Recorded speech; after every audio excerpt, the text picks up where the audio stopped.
So my name is Denis Morais. I'm the President and Chief Technology Officer at SSI, and today I'll be giving you a presentation on the journey to achieve the digital transformation. So pretty much everyone I talk to these days is going through some sort of digital transformation or a business transformation, or at least that's what I like to call it, more of a business transformation. And there's a lot of reasons for that. It could be because of market conditions. It could be that we're building more complex ships in a shorter amount of time. Also a new generation that's coming up the leadership ranks that just has a different mindset on how to actually solve problems. But I think we all can agree that there's significant improvement on how we create our products and services today, as well as how we create new products and services for tomorrow. So this could be from improving our processes, getting rid of our top-down management strategy that's really plagued the shipbuilding industry, really getting rid of our document-centric mentality or document-centric view on delivering drawings, which is really a tradition of shipbuilding and the way that we used to use pencil and paper. As well as there's a lot of replacement of systems or legacy systems that don't connect to other legacy systems or don't produce the context we require to make decisions in today's environment. Then you have culture. You hear a lot about culture and people. And there's a lot of people looking at how we can improve and create a more innovative and collaborative culture in our organization. Then you have this technology, right? All these technologies, and to use some of these marketing buzzwords, we have AR, VR, AI, IoT, Industry 4.0, digital twin, digital thread, digital ship, all these things and technologies that we need to improve. So our digital transformation, what we're trying to do is try to encompass all this stuff and again, improve our products and services that we're delivering today and tomorrow. So the question really is, how successful are we or have we been? Well, we've seen a lot of good use cases and good presentations that, for the last couple days, but the brutal reality is that most organizations are not achieving the benefits that they envisioned, but more importantly, they're not achieving the benefits that they actually need. And one of the reasons for this is what I like to call this digital transformation illusion. The idea that we're actually progressing, but we're not. We're just improving what we're doing today for the products and services that we're creating today. So in essence, we're optimizing for a world which will no longer exist. So with digital transformation and business transformation, which is a marketing buzzword in essence, with any good strategy or vision or methodology, we require discipline and focus on the right areas for it to be successful. And again, it's no different with this digital transformation. It's not a silver bullet. So the question is, how do we become successful? Well, and that's kind of the idea of what this presentation is about. And to be successful, what we really need is that we have to identify and be brutally honest with ourselves, deal with the brutal facts, and identify the challenges that our organizations face. Once we identify them, we have to tackle them head on. We can't ignore the big challenges that our company has. So some of the ones that I've kind of listed here, let's say a lot of organizations have, but your organization might be slightly different in the type of challenges it faces. But what I'll talk about are some of these challenges and then some of the solutions to these challenges. So they'll start with the business value and business goals, people and culture, software and platforms, and last but not least is the way we actually implement our software. So if we look at business value, your clients are going to be asking for different value tomorrow than they are today. No different than you're going to be asking for different value from your partners tomorrow than today. And in essence, technology is really terraforming a whole new landscape of new possibilities and opportunities that's available for us today, which causes two challenges. One, that we're all common with, or relatively aware of, is that we have to start thinking outside the box. What are these new solutions, new ways that we can leverage this technology and this new strategy to solve problems differently? But also, we have to revitalize some of our old solutions, our old attempts to solving some of these old problems that may not have worked as well or did not work at all. So this could be solutions that we tried 5, 10, 15 years ago. And why? It's because the landscape has changed. Our knowledge, our mindset, and even the technology has all created that these new solutions, or these old solutions, can actually work in today's environment. So we kind of hear this, the digital twin's not new, we've tried this before. But yes, it was different back then. It could be the same as what you've attempted before, but it is different. There's new opportunities that you have today, or new tools that you have. Another challenge we have with our business value is to really identify where you want your business to go. You need to know where your clients are going. So you really need to look into your client's business and their crystal ball to see where they're going to go and determine what value they're going to require, and then that's the value you're going to provide. So it's really challenging. If you kind of think of looking through your crystal ball, which has to look through your client's crystal ball, is very, very difficult, and it's a huge challenge that we have. And another challenge I say that we have, and I say often that status quo is the enemy.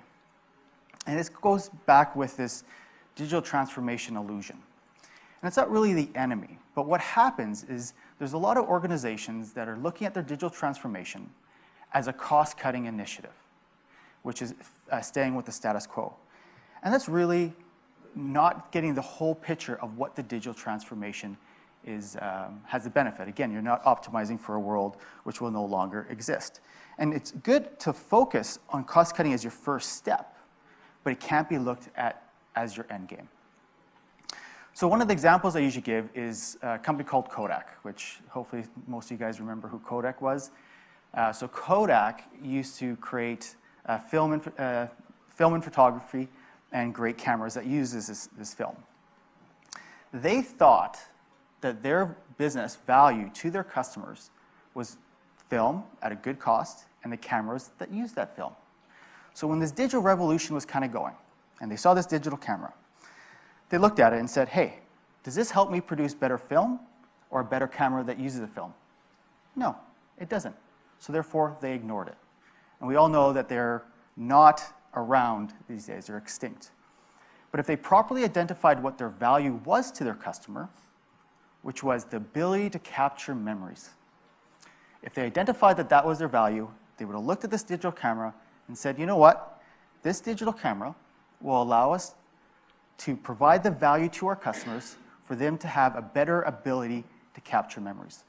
And in essence, they would probably be still around, especially because they're the ones that created the digital camera. So we definitely don't want to be a Kodak. Then we have culture. So we have this saying, culture eats strategy. And I think majority of people, actually I haven't heard one single person that has disagreed with that comment. And the hardest thing that we do in our businesses today is people and culture.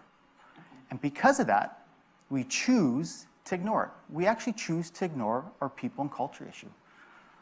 So we always hear this people, process, and tools. It's a saying that presentations like mine talk about, as well as internally. You talk about people, process, and tools. But we always ignore the people portion, and we focus on process, trying to get beautiful process maps, the as is, to be, and focus on our tool selection and tool integration. And at the end, we'll do a little bit of training, and that's our people problem. But if you look at these projects that have failed, the number one reason on why they fail, or why people say they fail, is because of people. And even though I agree that it's a people problem, I usually disagree with which people are to blame.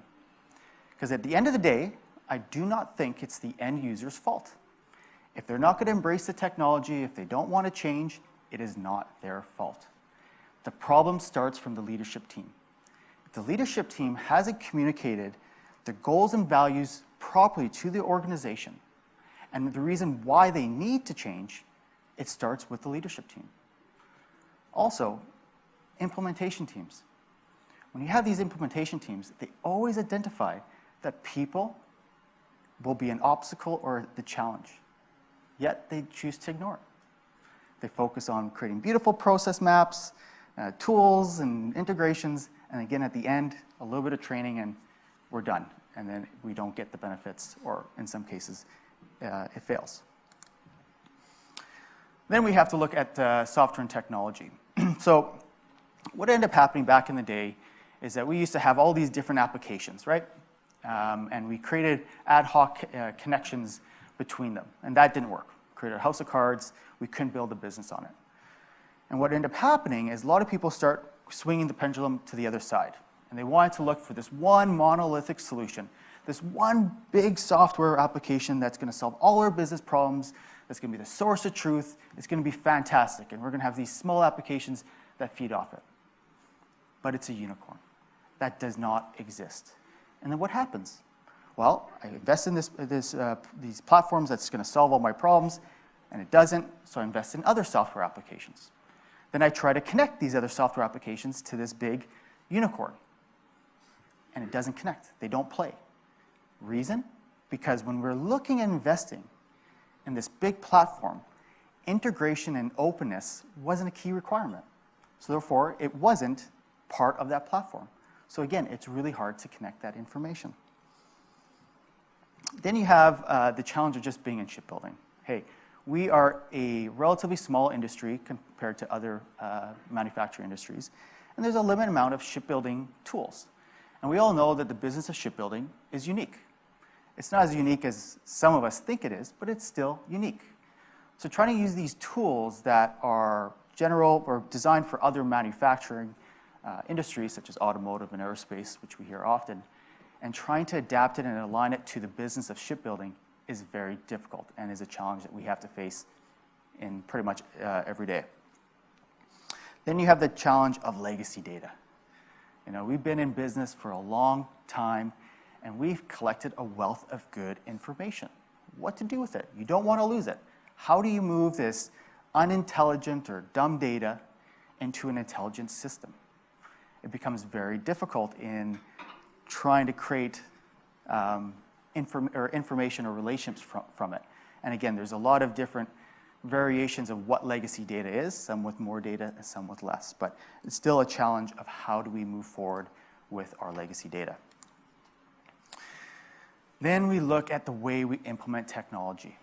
So shipbuilding is the most complex manufacturing industry, bar none. The amount of communication and collaboration that's required to build a ship is phenomenal, with the tools we have, even without the tools. Software and technology is also difficult and complex.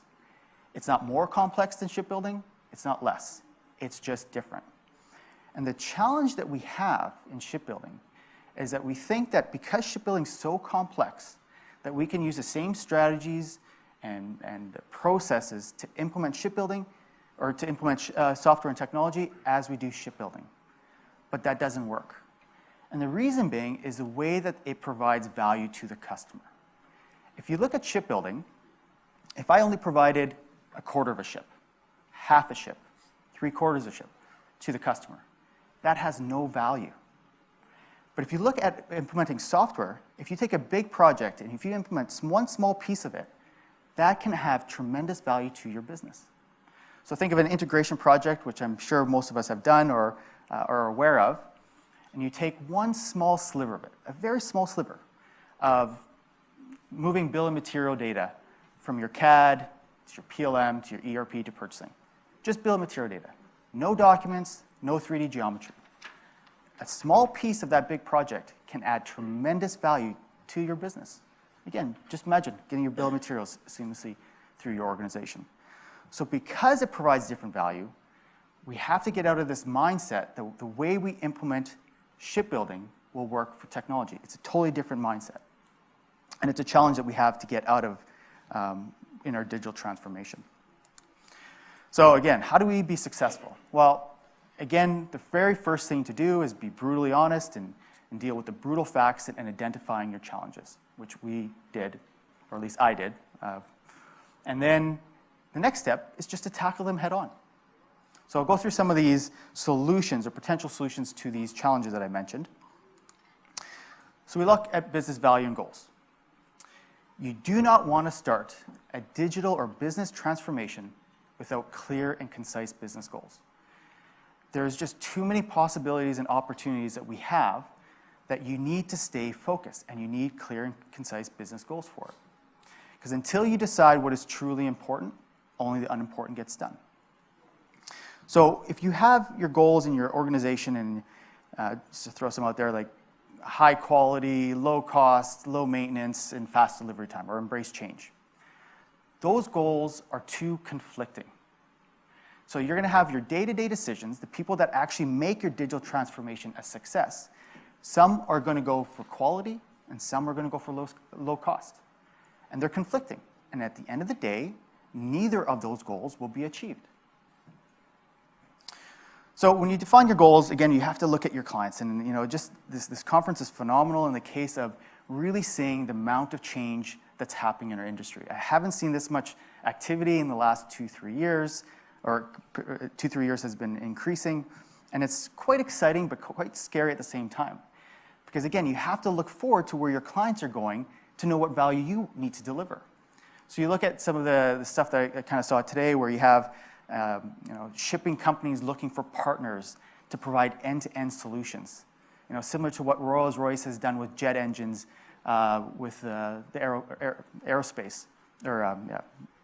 And what else? There was companies that were, or shipping companies that were getting rid of their 10 to 15-year-old vessels, not because they needed the revenue or because they didn't work, but simply because it didn't align with their digital strategy. Then we saw that keynote today about autonomous vessels. That changes the value that we have to deliver to the customer. And then you see the whole new appreciation from owners, operators about the digital data. And that's really what's starting to drive this digital twin. So all these changes is really changing the way or what value we provide and what we need to create in our business. So once you decide your business goals and values, you need to be ruthlessly aligned and focus on delivering that goal. Because what's going to end up happening is that you're going to have all these great ideas. Some of these great ideas don't align with your goals and values, or not perfectly. And those are the ones you're going to have to say no to. You only choose the great ideas that align perfectly with your goals and values. A saying that we have at SSI is that we're in a position that we have to decide which great ideas not to do. And we don't really say no to a great idea. We say not now. And it's hard saying no to an idea that has value but just doesn't align with your current goals and values. So once you define your business goal and values, or the value that you're going to deliver to your customer, the number one priority after that is your people and culture. Companies that innovate effortlessly have great people and culture behind it. And I always have a difficult time talking about people and culture in the shipbuilding industry. And it's because it's kind of fluffy and kind of soft. It's not as tangible or sexy as technology and even some of the processes. But it's important. And the example I usually give is think of Microsoft. So back in the day, Microsoft was a fantastic company. Everybody wanted to work there, that they were very innovative on the bleeding edge. But then at some point, there's a turning point, which they started kind of sliding to be not the greatest company, and some people even thought they were going to be irrelevant in 10 to 15 years. But they turned around. And they turned around when they hired this new CEO. And the CEO's number one priority for this technology and bleeding edge company, his number one priority was people and culture. And since then, Microsoft has turned around, which no one would have guessed would have been possible because of their focus on people and culture. And at one time, Microsoft had a similar type of culture that we would say shipbuilding, that we see in shipbuilding, in a lot of aspects of shipbuilding. Definitely not in your guys' company. But when you look at it, you're like, okay, well, if they had a culture similar to shipbuilding, and it's, let's just copy that culture and put it into our business to transfer it, that doesn't work. Because culture, you can't transfer culture from one company to another. There's aspects, yes, you can, but in essence, culture ingrains your value and your goals. So Microsoft is a very innovative and bleeding edge company. That's what they need to be. Shipbuilding is not on the bleeding edge. We aspire to be on the cutting edge. And maybe not so much innovative, but adaptable and creative and so forth. So that changes the type of culture that we would have to have in our businesses. So one of the things you hear a lot with people is, people are your most valuable asset. And I somewhat disagree with this. And I agree with Jim Collins from his book, Good to Great, that it's the right people are your most valuable asset. And that's an important distinction. Because what will happen is that there will be people in your organization that have added tremendous value through the decades that they've been with your company, but they don't currently align with your new culture. So with that misalignment, you might have to make these difficult decisions and let them go. It's not saying they're bad and you're good, or I'm bad and they're good. It's simply saying there's a misalignment, no different than a relationship. Every successful company that has gone through the digital transformation or business transformation has had to let some key people go. And that's just the brutal reality. And then we talk about software and platforms. If we are focused with our goals and values, we know that we're not going to be able to implement everything that we want to implement. So, but we need a foundation in our organizations that can support what we need today, support what we think we need tomorrow, and even support the future that we have no idea what we will have to support. And the foundation, or the enterprise architecture that everyone's moving towards, is this platform of platform ecosystem. So this is, again, in contrast where we had a lot of these little applications that had ad hoc integrations. The other side, which we had this one big monolithic solution, where everyone's moving towards is somewhere in the middle, where you have this platform of platforms. And you can kind of think of it as like your CAD, PLM, ERP systems, for example, that are highly connected, that can consume and distribute information, connect and link as well. And you have your specialty applications that feed off it. So when you're investing in any software technology, you need to make sure that it aligns with this new architecture, this platform-to-platform ecosystems that, again, everyone in our industry as well as other industries is moving towards. Then a saying that you hear a lot is data is your new oil, right? And data is important, but it's really the data with relationships, which is information, knowledge, which is a whole different conversation. But if you get this data and relationships and you add it on a good foundation, there's a lot of value you can get. But when you get more data and more relationships and you put it on that foundation, you get even more. The value you get is exponential. It's not linear. So think of back in the day when we used to get driving directions with a map. And you compare that with Google Maps just 1.0. So with just Google Maps 1.0, it digitized a lot of the data and relationships, streets, addresses, postal codes, speed limits, and so forth. So with just that, I was able to get directions from point A to point B a lot more efficiently. But when I added a little bit more data, like real-time traffic information, now I can get directions from point A to point B, but I get the fastest path, which is really the problem I was trying to solve. So I'm solving a better problem, and from a user perspective, that's actually what I want. But what ends up happening? Now I don't use just Google Maps to find a location that I don't know how to get to. I use it when I go from home or from work to home. So I use it more often because I want to get to my house as fast as I possibly can. So I'm using it even more, getting more value with that data. So again, exponential. And it just keeps on building. If you look at Google Maps now, I can do a search to find the nearest coffee shop that is open that has 4 stars or more, which I do pretty much every time I travel. It's just fantastic. Then you have legacy data. And it has a lot of value, obviously.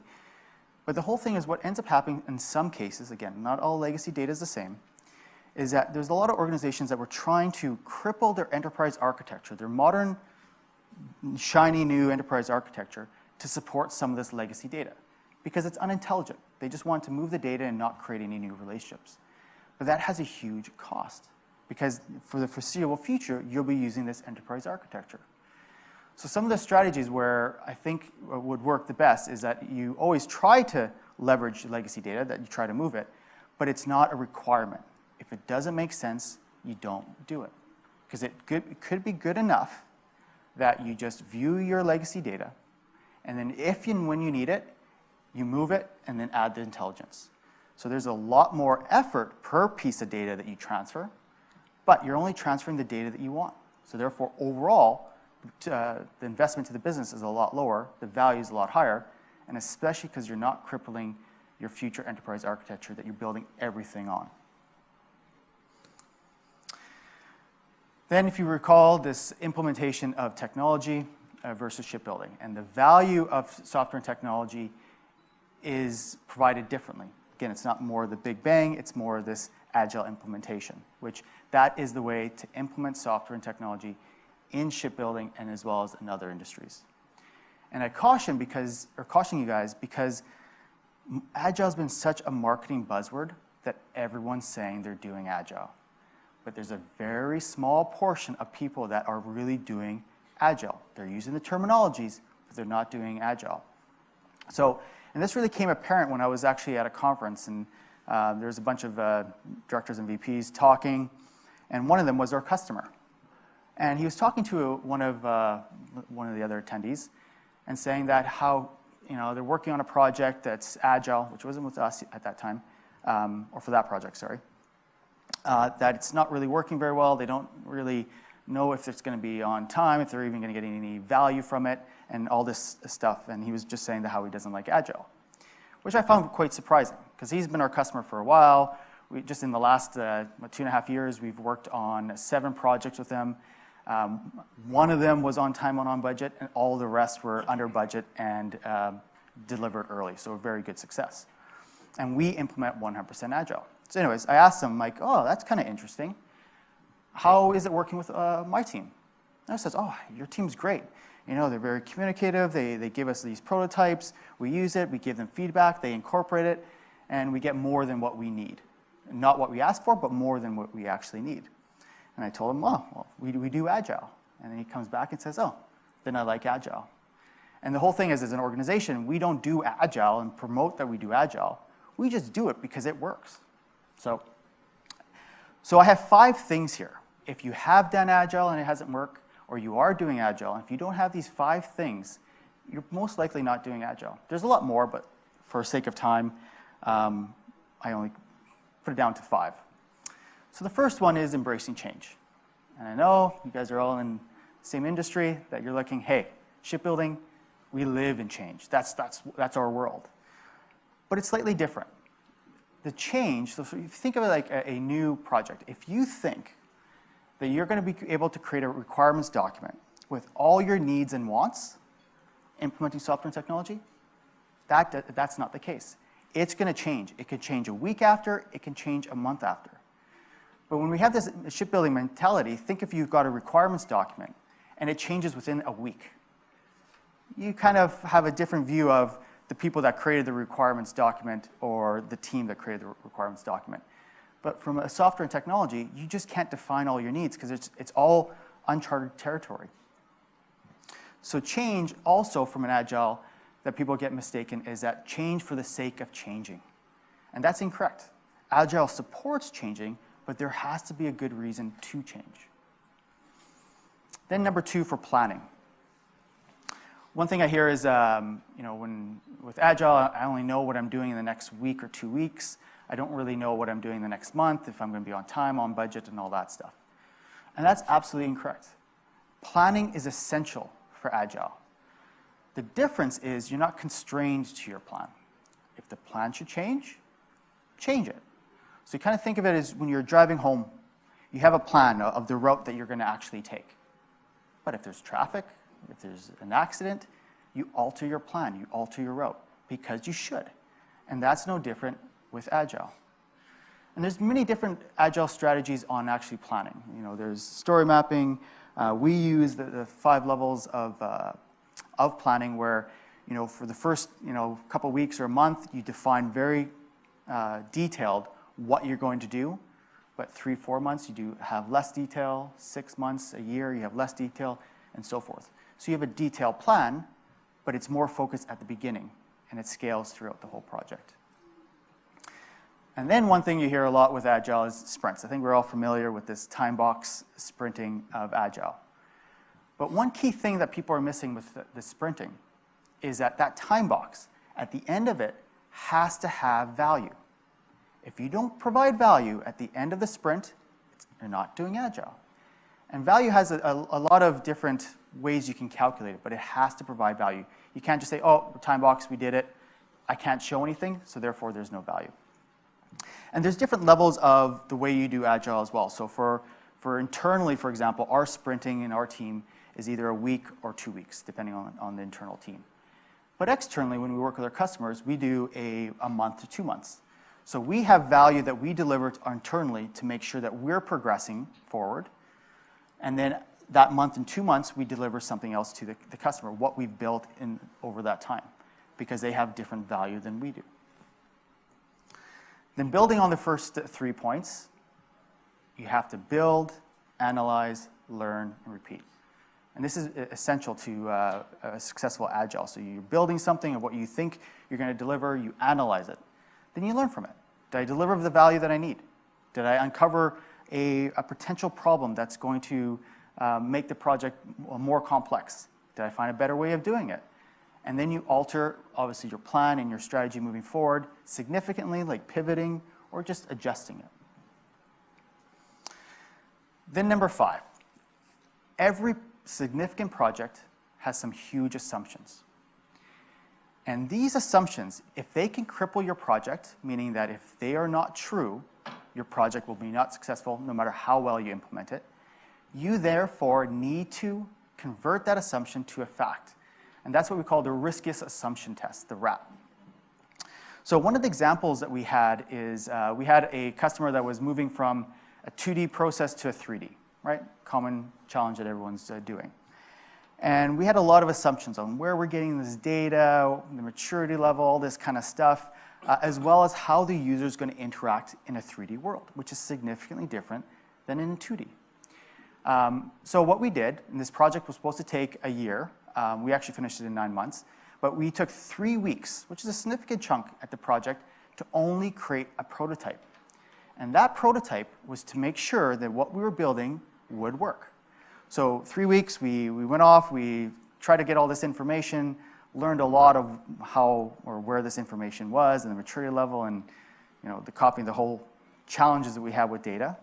But one of the key things we did is we created this user experience for the user, this graphical user interface in essence. But how they would interact with the 3D model, how they would extract data, how they would input data, and how would it fit in the overall process of their business, because they're changing their process as well. So we did this after 3 weeks. We got our steering committee together. We got our users, actually quite a few users, to actually use it and to make sure that it has a value. And after a lot of feedback and information, we were comfortable that we would be able to deliver what they needed. And they believed that if we delivered what we'd had in the prototype, that would add huge business value for the organization. So that assumption, if this would work and where we get data, was a fact. We knew it. And there was other downstream benefits. That now that we created this prototype, everyone had a clear vision of where we're going. So throughout the whole project, there wasn't miscommunication. We all had a good sense of where the future lied. And it really was part of the reason why it probably ended up 3 months earlier than it was supposed to, which is always good. So, heard me enough. I'm going to summarize a little bit here. So in essence, there's a lot of things that we're looking at our digital transformation. Again, from our culture, our business, our processes, as well as all this technology that we can actually leverage. And a caution that we have to be is that we can't get fixed on this illusion of progress, this digital transformation illusion, that we're really just improving what we're doing today for the products and services that we're creating today. Because that would be optimizing for a world which, again, no longer exists, like the Kodak. So for us to be successful, what you really need to do is you need to make sure and be brutally honest with yourself, deal with the brutal facts, and identify the challenges your organizations face. And then once you identify them, you tackle them head on. Do not ignore them. And some of the challenges that I talked about in this talk is about business value, that I really don't think you cannot start your business or digital transformation without clear and concise business goals and business value. Because again, until you decide what is truly important, only the unimportant gets done. Second is people and culture. Next thing to focus on is your people and culture above everything else. The organizations that do innovate effortlessly have great people and culture. Then you have your software and platforms. need to create a good foundation to support what you have today, as well as what you want in the future. And the architecture that our industry and other industries are moving towards is this platform of platform ecosystem. So when you invest in any software or platforms, make sure they can fit in that enterprise architecture of the future. And last but not least is the way we implement. Again, the value, or shipbuilding is complex, but so is software and technology, but the value it provides is different. And therefore, we need to implement it differently. We can't have the same mindset of the way we implement shipbuilding to software and technology. And the way to do software and technology is this agile implementation. So thank you very much.